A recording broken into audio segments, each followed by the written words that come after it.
गुरु तीरथ गुर पार जात, गुरु मनसा पूरण हार, गुरु दाता हर नाम देई, उधरे सब संसार।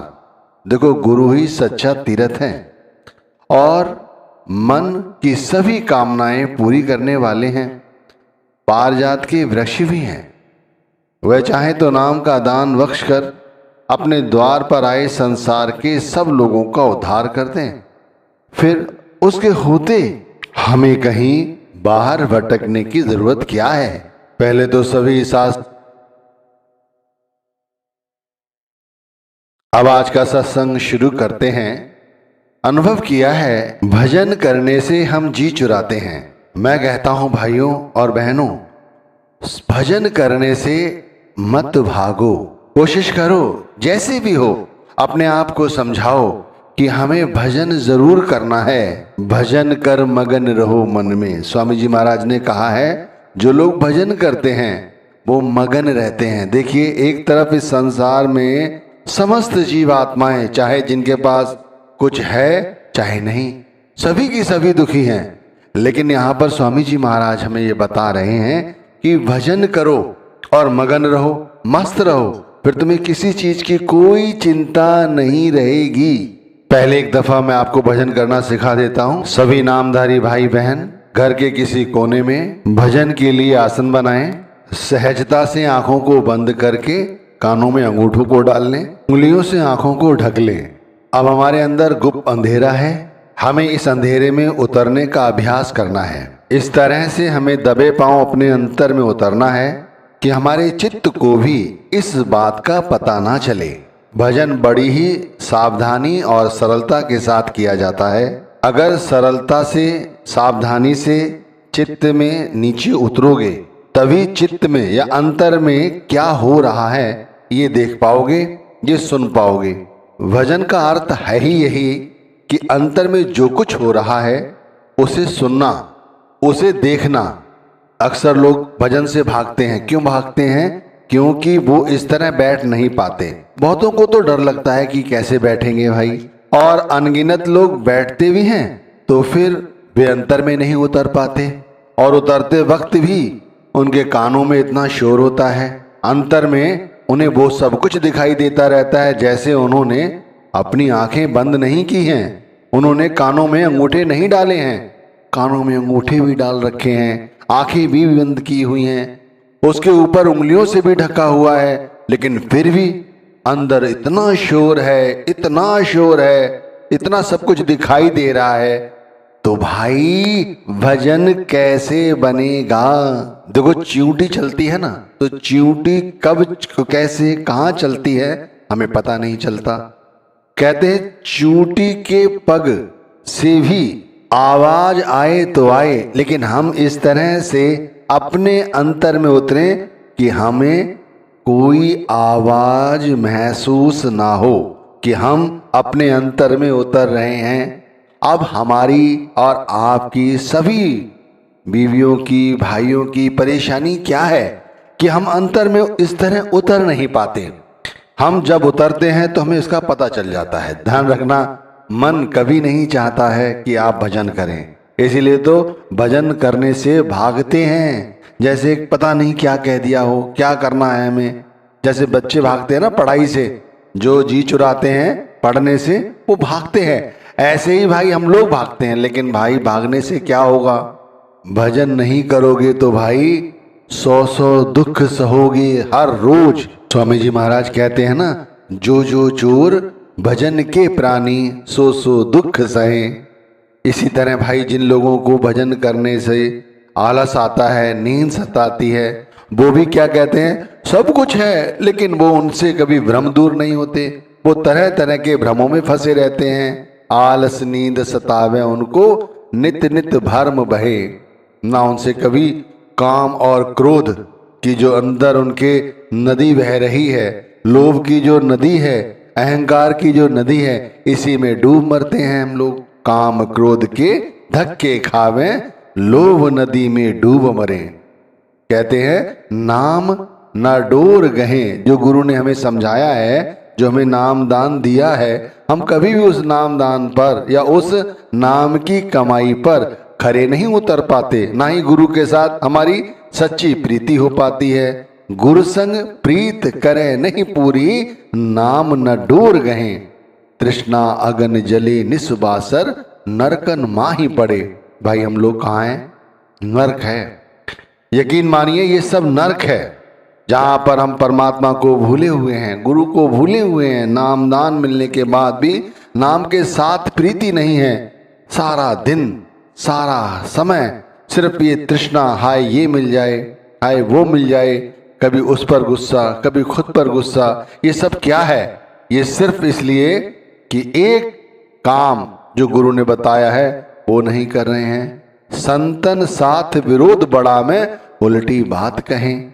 अरे भाई, जो संत समझा रहे हैं कि नाम की कमाई करो, भजन बंदगी करो, हम उनसे ही बैर पाल लेते हैं। कभी बात हो तो संतों के बारे में उल्टी बातें करने लग जाएंगे। देखो कितनी बड़ी उनकी संगत है, कितना उन्होंने धन इकट्ठा कर लिया है, कितनी उनके पास जमीन जायदाद है, इस तरह की उल्टी बातें।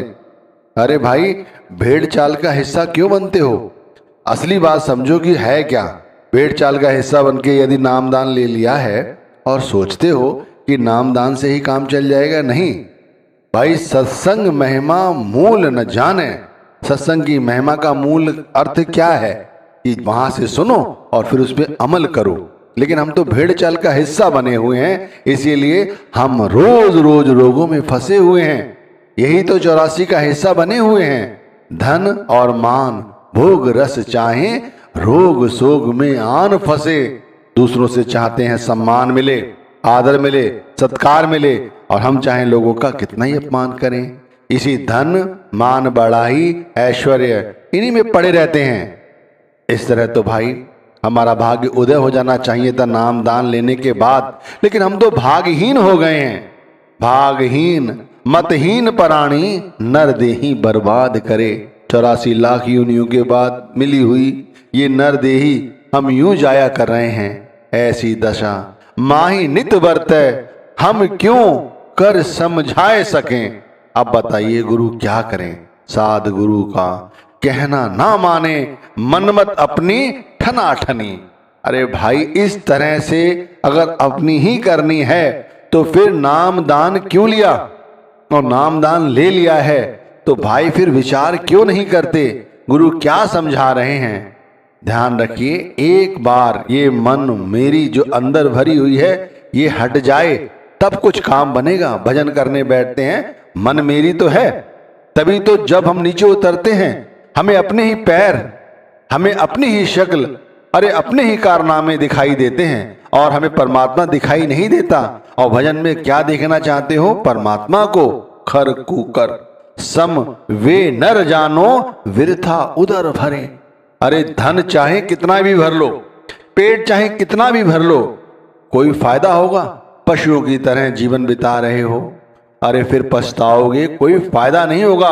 तुम्हारी कौन सुनेगा? जब अंत समय आता है ना, शरीर साथ नहीं देता, कमर झुक जाती है, सामने रखा हुआ गिलास उठा के पी नहीं पाते पानी का, बच्चे दुत्कारते हैं। ऐसी अवस्था हो जाती है कि क्या करें। यहाँ ख्वारी होती है, बड़ी मुश्किल से प्राण निकलते हैं, और फिर आगे जाके यमराज के सामने भी हमारी ख्वारी होती है। जमपुर जाए बहुत पछतावे, वहां फिर कौन सुने? कोई नहीं सुनता। जन्म जन्म 84 भागे, यह शरीर फिर ना ही धरे। फिर क्या होगा? फिर कीड़े मकोड़े बनोगे, फिर निचली योनियों में जाओगे।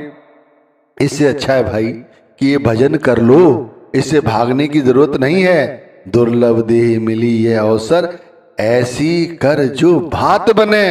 अरे मन को समझाओ कि भाई तू मान जा गुरु की बात और भजन कर। भजन करेगा तो तुझे ये सब करने से बच जाएगा। सतगुर शरण पकड़ ले, अब की तो सब काज सरे। बस ये बात समझने की कोशिश करो कि भजन पर बैठते वक्त गुरु की पूर्ण रूप से शरणागत ले लो, और तू ही है सब कुछ, ये सोचकर गुरु नाम के साथ जुड़ो और आत्मा को नीचे उतारो। अंधा भैरा फिरे जगत में, कुल कुटुंब तेरी हान करे। चाहे जितना इकट्ठा कर लो घर परिवार के लिए, कोई तुम्हारा साथ नहीं देगा, कोई भी तुम्हारा साथ नहीं देगा। जब तक उनकी जरूरतें पूरी हो रही हैं तब तक वो तुम्हारे साथ हैं। ध्यान रखना, एक बार उनकी जरूरतें पूरी हो जाएं, देख लो कैसे कैसे लोग अपने रास्ते बदल लेते हैं। कर सत्संग मान यह कहना, आंख कान फिर दो खुलें। एक बार सच्चे दिल से चाहते हो कि भजन करें तो जाओ पहले सत्संग सुनो, सही ढंग से सत्संग सुनो। कौन सी बानी ली गई है, सत्संग में क्या समझाया गया है, किस तरह से हमें उस पर अमल करना है।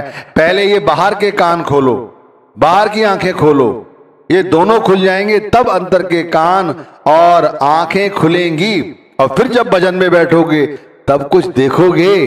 क्या देखोगे? देखे घट में ज्योत उजाला, सुने गगन में अजब धुने।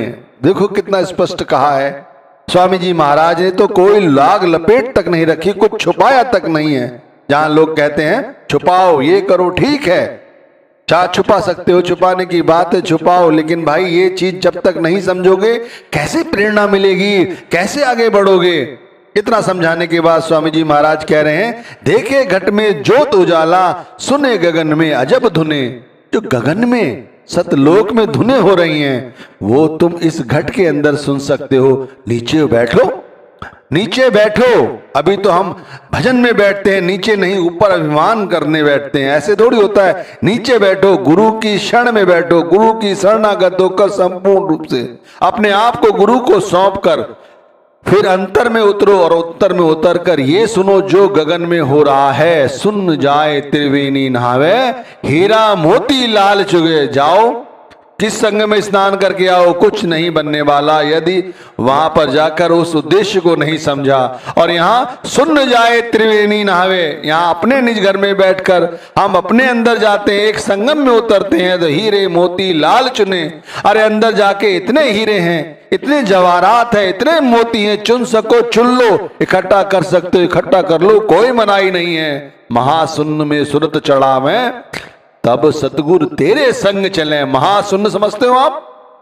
तीसरे और चौथे लोक यानी भंवर गुफा और तीसरे लोक के बीच के स्थान को महाशून्य कहते हैं। उस महाशून्य की अवस्था में जो व्यक्ति पहुंचेगा वही तो भंवर गुफा में प्रवेश करेगा। इतना संकीर्ण द्वार है, इसके अंदर कैसे उतर सकोगे? भजन भी एक ऐसा ही संकीर्ण द्वार है जिसमें जब नीचे उतरोगे तभी काम बनेगा। उतरते वक्त अगर मन में आशा तृष्णा आसक्तियां हैं तो नीचे तुम्हें सब वही दिखाई देगा जो बाहर दिखाई दे रहा है।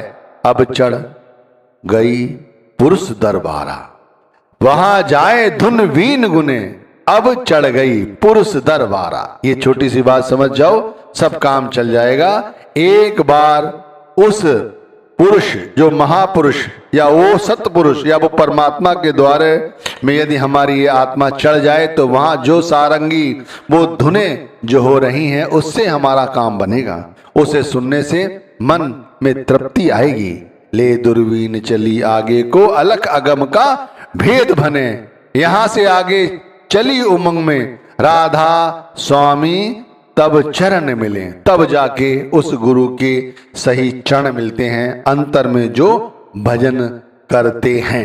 अब ऐसा भजन करोगे, अगर ऐसा भजन करोगे तब काम बनेगा। अभी तो भाग जाते हो भजन के नाम से, उठ के खड़े हो जाते हो सुमिरन से, कर लेंगे कल कर लेंगे, ये सुमिरन के लिए करते हो और भजन तो कभी करते ही नहीं। तो भजन से मत भागो, डरना गलत है।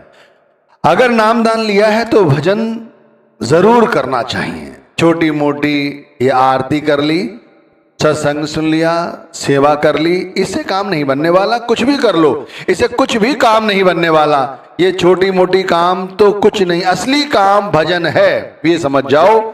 असली काम भजन है। आज दीपावली का पर्व है, आज से ही संकल्प करो कि भजन करेंगे। मैं कहता हूं एक तरफ दुनिया पटाखे चला रही होगी, उसी रात्रि में भजन करना शुरू करेंगे। अभी से करेंगे, आज से ही करेंगे। भजन में 10 मिनट रोज बैठेंगे, 10-10 मिनट करते करते भजन को बहुत आगे तक ले जाएंगे। एक बार भजन में बैठो तो सही, फिर देखो क्या नहीं मिलता है, सब कुछ समझ में आ जाएगा। इस देही का जो मेन उद्देश्य है वो समझ में आ जाएगा भाई। भंवर गुफा में प्रवेश तो करो, प्रवेश करने पर ही तो शब्द धुन सुनाई देगी। शब्द